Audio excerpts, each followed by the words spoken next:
वफाकी हुकूमत ने गाड़ियों की दरामदी पॉलिसी को तब्दील कर दिया। पर्सनल बैगेज के तहत इस्तेमाल शुदा गाड़ियों की दरामद पर पाबंदी आयद कर दी गई है।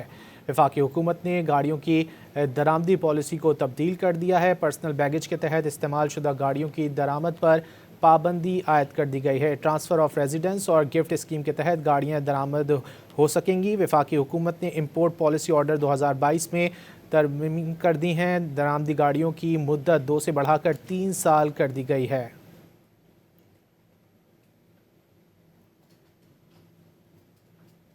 मज़ीद जान लेते हैं डॉन न्यूज़ के नुमाइंदे ताहिर शिरानी से। ताहिर, क्या तफसीलात हैं? जी, वफाकी हुकूमत ने जो इम्पोर्ट पॉलिसी आर्डर 2022 में तरामीम की हैं और वफाकी काबीना की मंजूरी के बाद वजारत तिजारत की जानिब से बाज़ाब्ता इसका जो नोटिफिकेशन है वो भी जारी कर दिया गया है।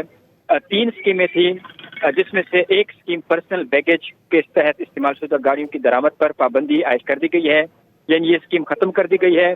अब 2 बाकी मानदा जो स्कीमें हैं, ट्रांसफर ऑफ रेजिडेंस और गिफ्ट स्कीम, इसके तहत गाड़ियां दरामद।